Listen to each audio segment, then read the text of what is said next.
Me gustaría que vinieses conmigo hoy a Colosenses capítulo 1, de los versículos 21 al 23. Como sabéis, seguimos en nuestra serie de Colosenses y la semana pasada, ¿os acordáis de lo que hablamos, verdad?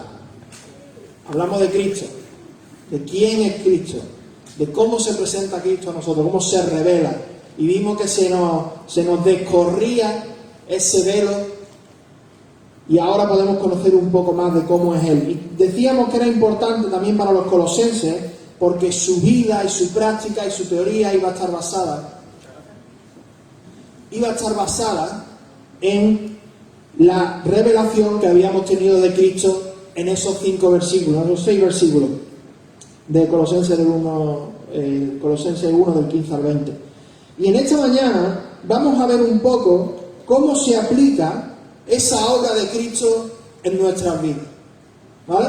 Así que va a ser, en cierta manera, práctico. Nos va a tocar de una manera más práctica a nosotros, algo que nos incumbe en nuestra vida diaria. De hecho, me acuerdo, ya hace varios años, que yo era un adolescente y me acuerdo que una vez yo quería estudiar un tema muy relacionado con lo que vamos a ver hoy, que era el tema de la santificación. Era el tema de la santificación. ¿Qué hago yo? ¿Qué es lo que hace Dios? ¿Cuál es mi responsabilidad? Y aunque realmente no sabía mucho en ese entonces, y bueno, hoy todavía sigo creciendo, tampoco os creáis que es increíble, pero sí que por medio del estudio de su palabra, el Señor me dio mucha sabiduría y me ayudó a entender muchas cositas que antes no entendía. Básicamente cogí todos los pasajes que se me ocurrieron y digo, bueno, a ver cómo esto encaja. ¿Cómo encaja esto? Porque si no me pongo a hacer ese trabajo es que no lo entiendo. Y yo sé que muchos en esta mañana están también así un poco diciendo, bueno, ¿cuál es mi parte de trabajo? ¿Cuál es mi responsabilidad en la santificación? ¿Qué es lo que hace Dios? ¿Qué es lo que hago yo? Y la verdad, hermano, es que sin darme cuenta, porque esto no lo tenía planificado, pero sin darme cuenta, este pasaje que vamos a leer hoy, de los versículos 21 al 23, van a estar hablando precisamente de eso. Así que estoy contento porque algo que hace años el Señor me puso en el corazón, hoy lo podemos ver y lo podemos saborear un poquito. Y de eso va a tratar un poco el tema de esta mañana, con muchas cosas relacionadas, obviamente. Así que me gustaría que vinieseis conmigo y vamos a leer, como es nuestra costumbre, vamos a leer el pasaje completo para tener una idea de qué es lo que dice. Colosenses 1, del 21 al 23.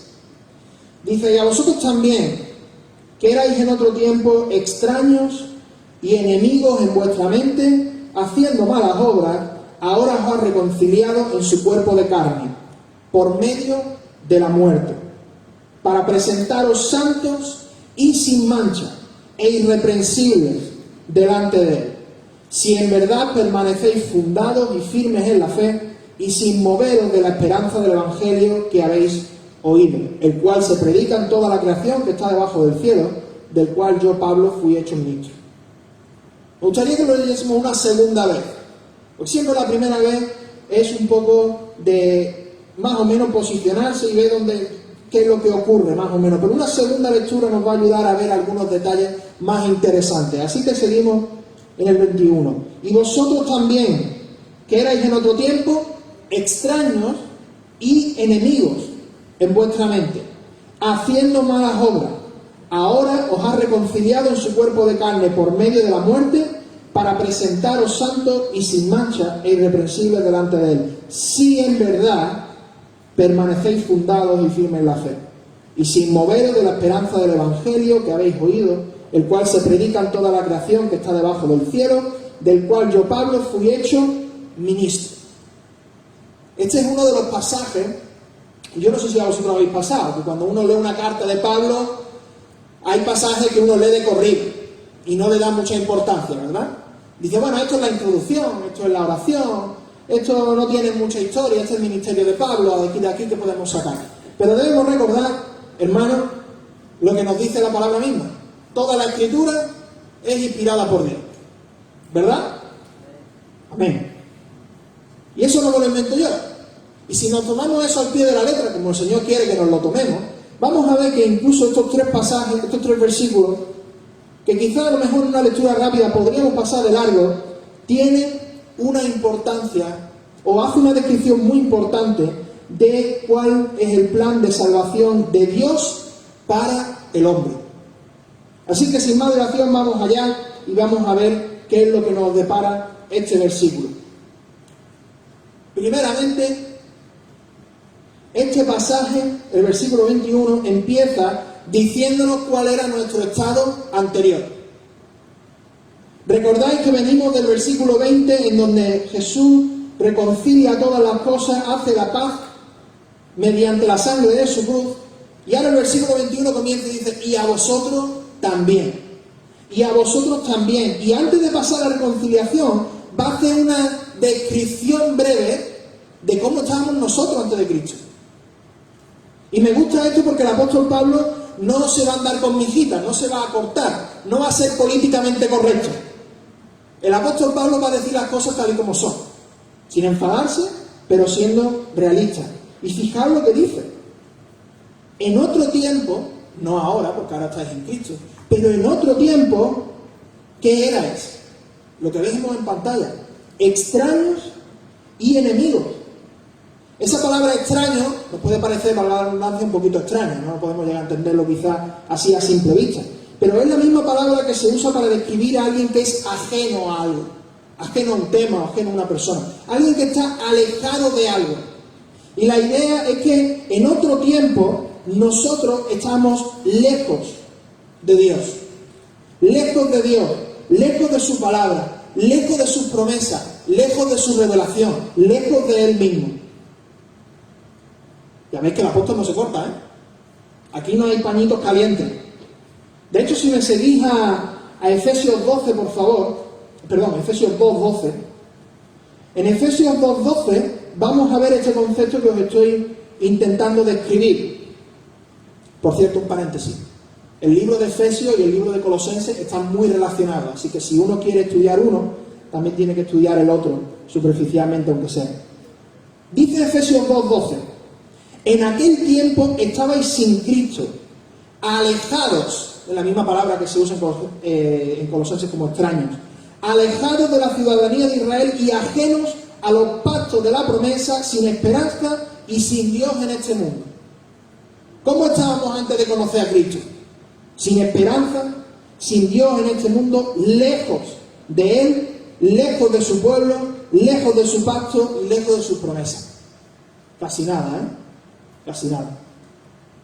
Muchas veces tendemos a suavizar, ¿no? Cuando una persona no es creyente, bueno, es que está ahí, ¿qué le vamos a hacer? Pero no es tan malo. ¿Qué es lo que dice el Señor?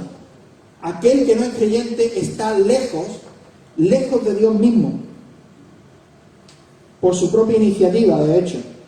Y eso lo vemos también en la segunda palabra que describe este pasaje de Colosenses. No solamente éramos extraños, extranjeros, que estábamos lejanos a Dios simplemente porque nos llegó así, sino porque nosotros somos enemigos de Dios.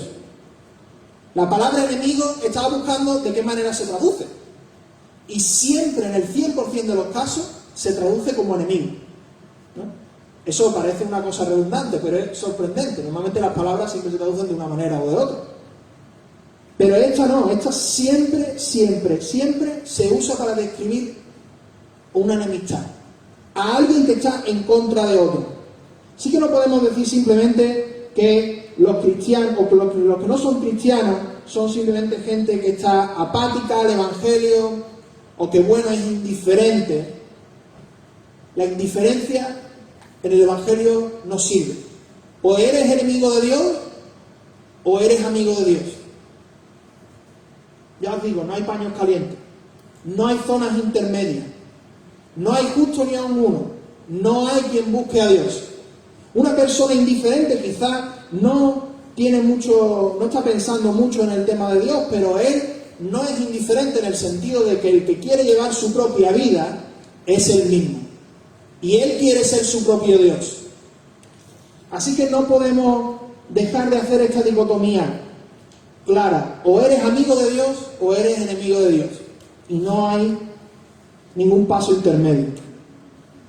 Y a veces nosotros lo suavizamos, ¿verdad? Cuando hablamos con amigos, personas que no son creyentes, nosotros inconscientemente lo suavizamos, porque cuando decimos eso, dices, que no quiero parecer demasiado radical, que no quiero parecer alguien que sea demasiado estricto, ¿verdad? Y a veces, inconscientemente, pues no le damos tanto peso. Pero el apóstol Pablo no lo hace de esa manera. El apóstol Pablo quiere definir exactamente cuál era nuestro estado anterior para que ahora los colosenses sepan lo grande que es la salvación de Cristo. Por eso está dándole todo el peso que se merece, no porque quiera ser duro, no porque quiera ser radical, que sí que lo es, en el buen sentido de la palabra, sino porque quiere ser veraz, quiere representar la realidad tal y como es. No una gente que era indiferente y que es medio buena y tal y cual, y hay que ver Dios que es demasiado estricto, ¿no? Que quiere que todos vengan a Él. No. Es que son enemigos de Dios. Enemigos de Dios. Y no solamente enemigos de Dios con lo que hacen, haciendo malas obras, como sigue el versículo 21, sino enemigos de Dios en vuestra mente. Esa es la descripción que hace, si seguís conmigo, leyendo. Hay otras traducciones, me gusta cómo lo traduce la Biblia textual, dice, son enemigos de Dios por tener la mente ocupada en las malas obras. No es solamente un problema de lo que uno hace o deja de hacer, sino es un problema completamente interno que afecta al ser, que empieza en el interior y se manifiesta en el exterior. Esa es la idea que se quiere transmitir. No somos enemigos solamente en el sentido de que hay cosas, de que hay gente que no es cristiana que hace cosas que no son cristianas, sino que dentro suya hay una rebelión contra Dios y eso al final se va a manifestar exteriormente. ¿Y eso era quienes éramos? ¿Estáis de acuerdo con la descripción que el apóstol Pablo hace de nosotros? La hace de los colosenses y la hace de nosotros. Yo, hermano, me tengo que parar todos los días y reconocer que yo era malo. Que yo sin Cristo es que no aceptaba ni una. Que yo sin un corazón regenerado no podía agradar a Dios, ni siquiera podía buscar a Dios. No hay justo ni aun uno, no hay quien busque a Dios. El hombre es pecador de manera radical. El hombre es pecador de manera radical. ¿Y sabe lo que eso provoca? Que la obra del Evangelio ahora cobre peso y cobre importancia. Porque cuando el apóstol Pablo pasa a describir nuestro estado espiritual anterior, ahora viene a describir lo que Cristo ha hecho por nosotros. Y seguid conmigo en el versículo 22, por favor. 21-22. Ahora os ha reconciliado en su cuerpo de sangre por medio de la muerte. Ahora os ha reconciliado en su cuerpo de carne por medio de la muerte. ¿Qué es esto? ¿Qué está ocurriendo? Pues está ocurriendo lo que ya veníamos viendo desde el versículo 20. Cristo ha reconciliado y va a reconciliar a la creación y a todo lo que existe, haciendo la paz mediante la sangre de su cruz. Pero ahora el apóstol no lo hace así de manera general, sino que trata la reconciliación de una manera específica. Ahora vosotros habéis sido reconciliados. Vosotros que estabais llenos de pecado, que estabais lejanos a Dios, que erais enemigos en vuestra mente de manera interna y también manifestándolo de manera externa. Ahora vosotros habéis sido reconciliados por Cristo. Ahora tiene peso la cosa, ¿verdad? Ahora la cosa cobra sentido. Nos ha reconciliado en su cuerpo de carne a través del sacrificio que Él hizo por la cruz, por medio de la muerte, por medio de ese instrumento. Y muchas veces, hermanos, no entendemos esto, o inconscientemente, ya os digo, lo suavizamos, pero tenemos que entender que para poder comprender de manera plena las buenas noticias del Evangelio, tenemos que entender primero las malas noticias. Para entenderlo, lo repito de nuevo, porque a veces se nos escapa. Para comprender las buenas nuevas del Evangelio, tenemos que comprender primero las malas noticias del Evangelio. Y la mala noticia es que todos estamos separados de Dios. que no hay justo ni a uno, que todos somos pecadores, que todos nos hemos rebelado. Y eso nos viene por naturaleza, pero no le echemos la culpa a Adán y a Eva solamente. Eso también viene porque nosotros queremos. Así que, ya os digo, uno puede leer esto así de corrido y no darse cuenta, pero la descripción que el apóstol Pablo está haciendo de un no creyente es bastante fuerte. Pero también nos da la clave para poder entender el Evangelio de una manera adecuada. Yo hay veces, hermanos, os lo confieso, hay veces que tengo mis reservas con el evangelismo moderno. Ya algunos podéis imaginar por qué, ¿verdad? Muchas veces salimos a la calle y hablamos, bueno, el Señor te ama, Dios te ama, Dios te ama, Dios te ama, Dios te ama. Y la gente dice, uy, qué bien, yo también me amo a mí mismo, ¿no? Yo también me amo a mí mismo. Uy, Dios quiere un plan maravilloso para tu vida. Uy, qué bien, yo también quiero un plan maravilloso para mi vida, ¿no? Qué bien, Dios es un Dios guay, porque quiere traerme lo que yo quiero. Pero eso no funciona. Eso no funciona. Y a mí me gusta como los hermanos de esta iglesia salen a la calle y predican, porque predican del pecado, predican del infierno y predican después de la cruz de Cristo. Y no hay que ser, digamos, muy duro o muy estricto o levantar la voz para hablar del pecado, ¿no? Se puede tener una conversación normal, en una conversación cordial con una persona, pero sin sacrificar el contenido. Yo me acuerdo que tenía un compañero en el instituto que era bisexual y él tenía muchas inquietudes espirituales, la verdad. Y yo le decía, yo también en ese tiempo no tenía mucho filtro, ¿vale? Entonces hay que comprenderlo. Pero dentro de ese celo, quizá a veces un poco desmedido, el Señor tenía misericordia conmigo. Yo le decía, mira tío, es que tú entiendes que es que si tú sigues en pecado, si tú no aceptas a Cristo, tío, te vas al infierno, es que no hay más. Es que no hay más. Y discutíamos de eso, ¿no? Y comentábamos de eso. Pero bueno, ¿cómo puede ser que un Dios de amor lleve a gente al infierno, condene a gente al infierno? Bueno, uno tiene que entender la justicia de Dios para eso, ¿no? ¿Cómo puede ser que un Dios de amor, si yo no he hecho nada, si yo no he matado a nadie, ¿cómo puede ser que un Dios de amor me condene de manera eterna? Porque tenemos que entender bien el pecado. Por cierto, un poco el final de la historia, ¿no? El chaval no se convirtió, pero me acuerdo que él me decía, ¿sabes qué? Tú eres una de las personas que está en desacuerdo conmigo, pero me lo dices, tienes una conversación y después al final quedamos como amigos.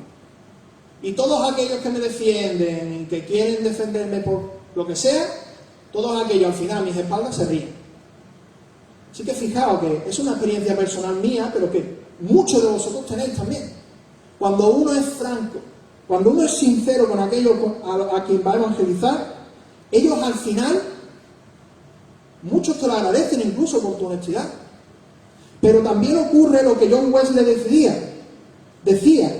John Wesley decía que si una persona predicaba el Evangelio, solamente había dos opciones. O que el otro se enfadase contigo, o que se convirtiese. Porque tú imagínate decirle a alguien, mira, tú eres pecador y si no aceptas a Cristo, pues el infierno está ahí, ¿no? ¿A quién le gusta eso? A nadie.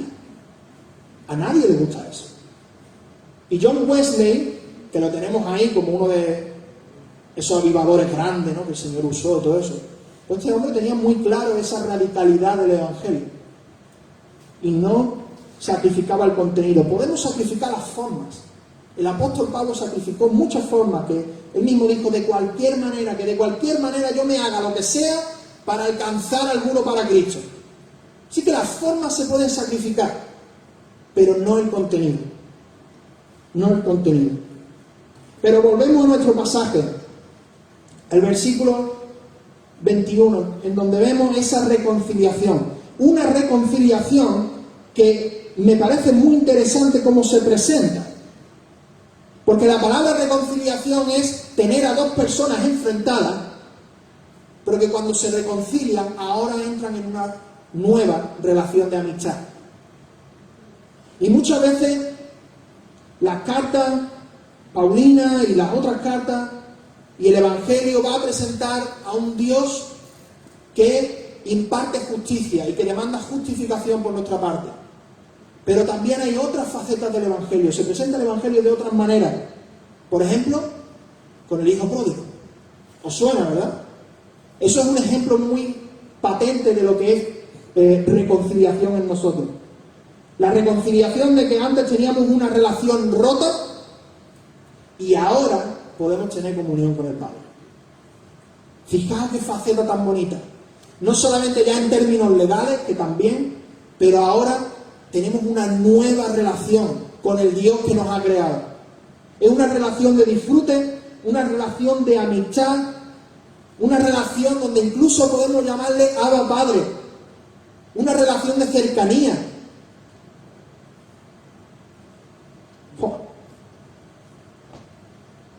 Estamos cerca del Dios vivo.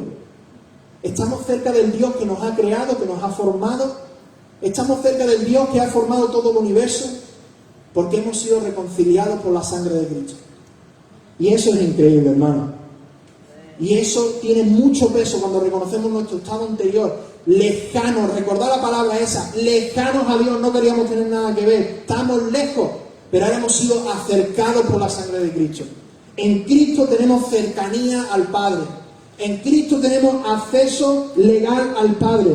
En Cristo tenemos esa confianza de la cual nos habla Hebreos 4, que podemos entrar confiadamente al trono de la gracia. ¿Por qué podemos entrar confiadamente? Porque Cristo ha restaurado esa relación. Me parece súper bonito. Me parece súper bonito. Cómo la Biblia no se limita a presentarnos una sola faceta del Evangelio, sino que la presenta de diferentes maneras, para que en nuestra mente podamos entender lo grande y lo maravillosa que es la obra del Señor de nosotros. Qué bueno, de verdad, qué bueno. Esta reconciliación y este cambio que el Señor produce en nosotros tiene un propósito. Fijaos la partícula que sigue en el versículo 22, para presentaros. Esta reconciliación tiene un propósito definido, que es presentarnos como santos, sin mancha e irreprensibles delante de Él. Y es interesante porque a veces se habla de la santificación en el sentido presente, de aquellos que ya hemos sido salvos, pero en este caso, esta presentación es de Jesús presentándonos ante el Padre en el sentido futuro, en el futuro. Fijaos, delante de Él, esa cláusula es clave para entender esto. Sí que Jesús está diciendo, habéis sido reconciliados en Jesús por medio de su muerte, para presentaros delante del Padre en el futuro, santos, sin mancha e irreprensibles. La palabra santo tiene que ver con apartado, gente que ha sido dedicada exclusivamente a Dios. Gente que ha pasado, como vemos un poquito en la carta un poquito anteriormente, ha pasado del reino de las tinieblas al reino de su amado Hijo, ¿verdad? Hemos sido apartados del reino de las tinieblas y metidos en el reino de Cristo. Hemos sido dedicados exclusivamente a Dios. Ya ahora no estamos llenos de pecado, o mejor dicho, no estaremos llenos de pecado cuando Jesús nos presente en su presencia, sino que estaremos completamente limpios, perfectos, para la gloria de Dios. Y eso se une con la tercera cláusula, con la segunda cláusula, sin mancha, sin ningún defecto, limpios de todo pecado e irreprensibles, sin razón para que alguien sea llevado culpable a un tribunal. ¿Te das cuenta, hermano, de lo que está ocurriendo aquí? El Señor Jesús nos está dando unas promesas. Y está estableciendo y diciendo, yo, a través de la reconciliación, os voy a presentar santos, sin mancha e irreprensibles delante de Dios en el futuro. Eso va a ocurrir. Os voy a limpiar, os voy a apartar, os voy a dedicar y os voy a hacer perfectos en aquel día. Y en aquel momento llegaremos delante del Señor. Yo ni me lo puedo imaginar, porque estoy tan acostumbrado al pecado que no me lo puedo imaginar. Pero estaremos delante del Señor sin luchar con nuestra carne, sin pelearnos entre lo uno y lo otro, sin tener discusiones, sin tener que estar luchando yo conmigo mismo para decir, Señor, ayúdame a sacrificar mi carne, a morir a mí mismo todos los días. Eso ya va a llegar un momento donde no va a ocurrir. Vamos a ser perfectos y vamos a estar sin mancha. Y el Señor lo promete eso. Y el Señor lo promete eso. Reconciliados para presentarnos sin mancha e irreprensibles delante de Él. Y todo esto, ya os digo, en un tono escatológico. En un tono escatológico. Ahora, hay una parte del pasaje un tanto difícil de ver, de interpretar también. Y es el versículo 23. Y si lo habéis leído, quizá ya lo habéis notado, ¿verdad? Que ahí vamos a tener quizá un dilema o algo difícil de ver. Dice, si en verdad permanecéis fundados y firmes en la fe, y sin moveros de la esperanza del Evangelio que habéis oído, el cual se predica en toda la creación que está debajo del cielo, del cual yo, Pablo, fui hecho ministro. Fijaos, Cristo nos reconcilia y Cristo nos va a presentar en el final. Y uno dice, bueno, ¿y lo que hay entre medio qué? Pues nos lo dice este pasaje. Si en verdad permanecéis fundados y firmes en la fe. Y esto es uno de esos pasajes que causan diferencias entre algunos hermanos.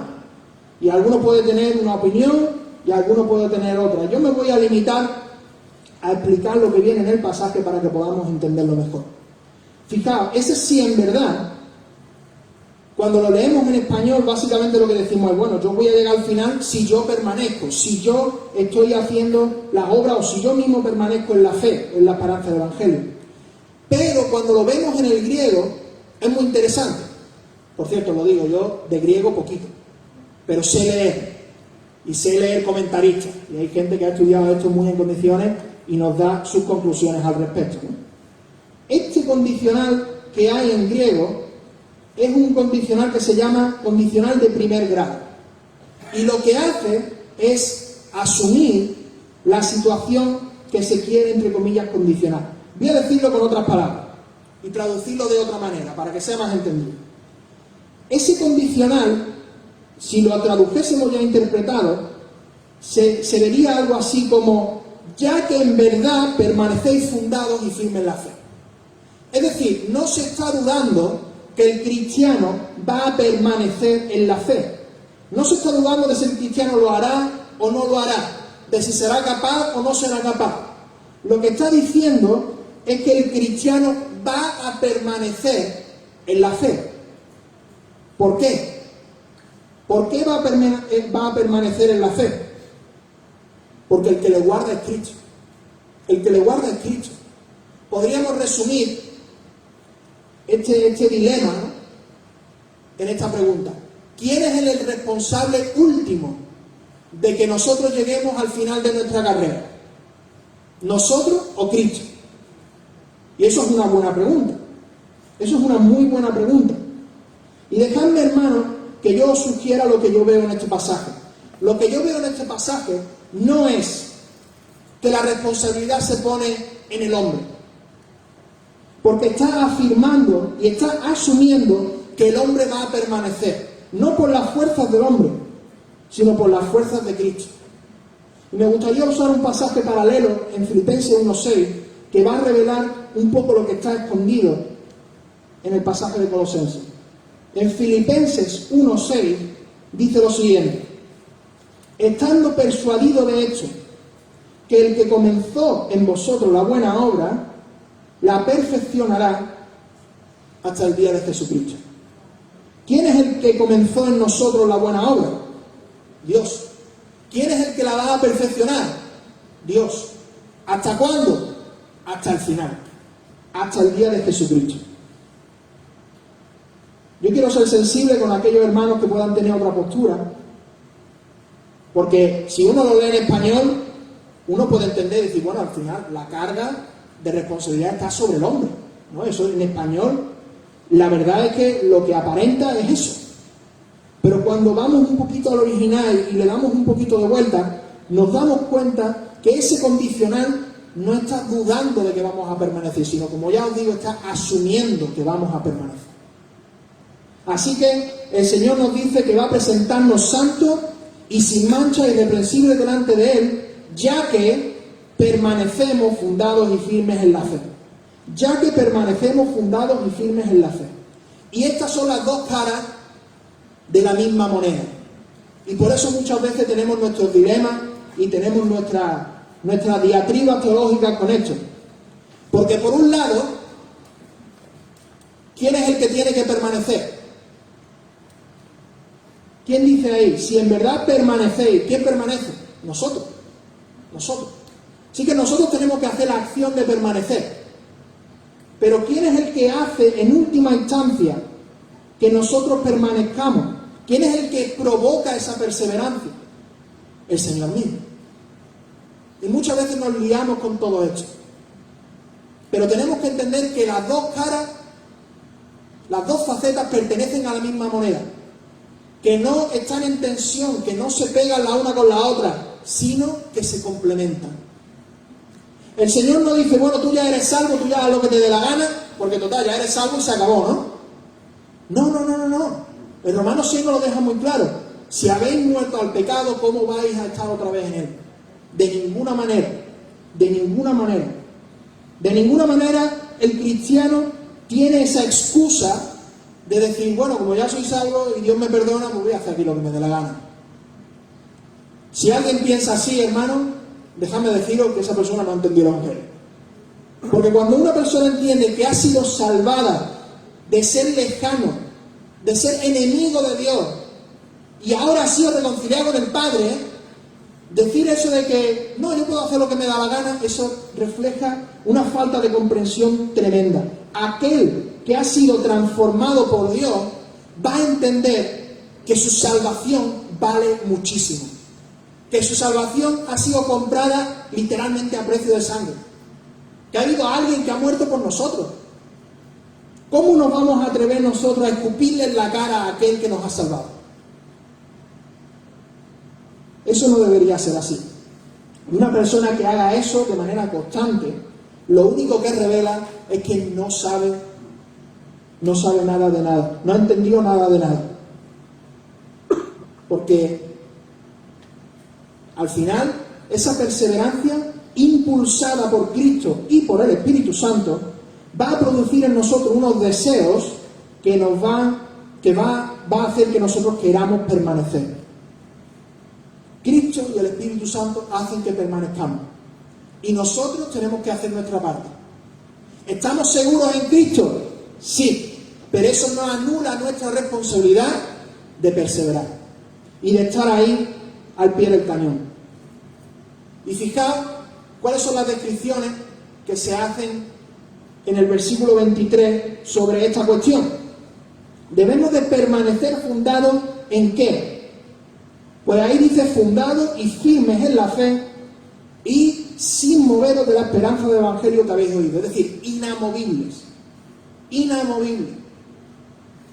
¿Veis la foto que he puesto ahí? ¿Veis que es un terremoto, verdad? En el año 17, después de Cristo, la ciudad de Colosa, y también las de alrededor, la Odisea y Herápolis, esas tres ciudades fueron terriblemente afectadas por un terremoto. En el año 60, Colosa también fue afectada por otro terremoto. De hecho, había tantos terremotos que 400 años después la ciudad dejó de existir. Porque había muchísimos terremotos. Por lo menos en lo que es la zona del Mediterráneo, ¿no? Con la constancia que ahí puede haber. Los colosenses habían visto con sus propios ojos lo devastador que era un terremoto. Se llevaba las casas, se llevaba los negocios, al igual que hoy día. No hay mucha diferencia. Y lo interesante es que cuando el apóstol Pablo usa estas palabras, veis que hace referencia a esa imagen del terremoto. Fundados, firmes e inamovibles. Aunque venga un terremoto teológico, o liberal, o ateo, o agnóstico, o de lo que sea, permanecer en Cristo es permanecer en la fe, permanecer en la esperanza del Evangelio, ser perseverante en aquello que el Señor ya ha hecho en nosotros. Y fijaos que no está hablando aquí de las obras, eso es muy interesante, eso es un detalle importante. Permanecemos fundados en la fe. inamovible en la esperanza del Evangelio. Y aquí es cuando os digo que se genera estas dos facetas, o este dilema. ¿Quién es el que permanece fundado en la fe? Pues nosotros hacemos eso. De hecho, el apóstol Pablo dice, no os mováis de la esperanza del Evangelio. Pero ¿cómo es que nosotros somos impulsados a permanecer? A través de la obra de Cristo en nosotros y del Espíritu Santo. ¿Sabes de qué va el nuevo pacto? ¿Sabes de qué va el nuevo pacto? De que el Espíritu Santo entra en tu vida, te regenera y te da nuevos deseos y nuevas cosas a las que tú aspiras. Tú ya no quieres vivir como el mundo, tú ahora quieres vivir para Dios. En Jeremías 31 vemos claramente que Dios pone su ley en nuestros corazones. Así que no podemos permanecer nunca, de ninguna de las maneras podemos permanecer separados de Cristo. Hermano, si tú quieres permanecer, si tú quieres ser fiel en tu vida diaria, en tu vida cristiana, nunca puedes hacerlo tú solo. Nunca, es imposible. Inténtalo. Vas a fallar. Ya has fallado antes de empezar. Eso no funciona. Eso no funciona. ¿Quién es el que trae? Venid conmigo, por favor, a Filipenses 2. Porque este pasaje también es muy ilustrativo. Filipenses 2, 12 y 13. Dice, por tanto, amados míos, como siempre habéis obedecido, no en mi presencia solamente, sino mucho más en mi ausencia, ocupaos en vuestra salvación con temor y temblor, porque Dios es el que pone en vosotros, es el que en vosotros produce así el querer como el hacer por su buena voluntad. El Señor nos dice, ocupaos en vuestra salvación con temor y temblor. Ocupaos, y alguna vez lo he dicho aquí en el púlpito, aquí la palabra salvación se refiere a nuestra santificación, a nuestro caminar cristiano. Ocupaos en vuestro caminar cristiano con temor, con miedo, con respeto, con reverencia. ¿Por qué? Porque Dios, versículo siguiente, Dios es el que pone el deseo en vosotros. Dios es el que produce en vosotros el hacer y el querer por su buena voluntad, porque a Él le place. Él genera ese cambio de corazón en nosotros. Él genera esas oportunidades para que nosotros podamos permanecer. Él es el que genera ese impulso para que nosotros sigamos para adelante. Él es el que nos da las fuerzas necesarias para hacer las cosas que nosotros no podemos hacer por nosotros mismos. Así que, por favor, que nadie piense que puede vivir la vida cristiana independiente de Cristo. Eso es literalmente imposible. Me gusta la frase que acuñó un pastor escocés, creo que era, Robert McKay, y dice, por cada vez que te mires a ti mismo, mira 10 veces a Cristo. Por cada vez que te mires a ti mismo, mira 10 veces a Cristo. Y hermano, yo lo veo conmigo. Yo cuando me veo al espejo, digo, madre mía, qué frágil soy, qué débil soy, que es que no aguanto ni el menor ataque del diablo en mis propias fuerzas, me refiero, no lo aguanto, no lo puedo aguantar. Yo soy débil, yo no puedo tirar para adelante en mi santificación, en mi vida cristiana, sin la ayuda de Cristo. Y la frase esta me encanta, por eso la he puesto, y creo que refleja una verdad muy importante. En nuestro caminar cristiano, lo mejor que podemos hacer para perseverar es dejar de enfocarnos en nosotros mismos y enfocarnos en el que nos salva. Y cuando hacemos eso, tenemos la perseverancia asegurada. Ya lo dice Hebreos 12. Puestos los ojos ¿en quién? En nosotros. En Jesús, el autor y el consumador de nuestra fe. Nuestros ojos puestos en Jesús. Nosotros a perseverar y a trabajar, pero confiando en que la obra de Cristo y en que la obra del Espíritu Santo es lo que nos mueve en nuestras vidas. Así que podemos terminar declarando, después de este pasaje tan revelador, que nos hace ver esa reconciliación pasada, esa redención futura y ese caminar cristiano nuestro presente. Podemos ver como en esas tres facetas la obra de Cristo es imprescindible. No podemos hacer nada en el ámbito espiritual si no es por la obra de Cristo. Por eso adoramos a Cristo y no nos adoramos a nosotros, porque lo que somos y lo que hacemos y nuestra esperanza está puesta en el Señor. La salvación, y esta frase lo resume muy bien, la salvación es del Señor. La salvación es del Señor. Él nos ha reconciliado, Él hace que permanezcamos y Él nos presenta santos, sin mancha, irreprensibles delante de Él. ¿Qué os parece? ¿Nuestro Señor es grande o no es grande? El Señor es increíble. El Señor es increíble. Lo digo así con tanta efusividad porque, hermanos, yo he luchado con eso. Yo he luchado con estar en mi vida cristiana diciendo, pero es que no puede ser otra vez pecado. Es que no puede ser, ¿cómo puedo ser fiel? ¿Cómo puedo ir creciendo? Y el Señor un día ya que me dijo, mira Gonzalo, tranquilízate, es que no es en tu fuerza, te has equivocado, no es en tu fuerza, soy yo en ti el que hace la obra hasta el final. Y eso me trajo una tranquilidad, porque al final la responsabilidad final no dependía de mí, dependía de Cristo. Y cuando yo tengo esa responsabilidad, cuando yo sé cuál es mi parte, puedo llevar ese yugo fácil, el yugo de Cristo, uno que es fácil y cuya carga es ligera, porque sé que el peso mayor no lo llevo yo, sino que lo lleva el que va a mis espaldas. Ese es nuestro Señor. Y hermanos, yo espero que esto nos ayude a reconocer un poquito más la obra de Cristo con nosotros. Lejano, enemigo, pero el Señor ha hecho todo por nosotros. Reconciliación, permanencia y presentación al final de la redención. Y yo creo que esta es una conclusión muy adecuada para este momento en el cual celebramos la Santa Cena. El Señor nos recuerda, haced esto en memoria de mí, haced esto en memoria de mí. Recordad mi muerte hasta que yo venga. Y esto lo podemos hacer de una manera completa y seguros en Él.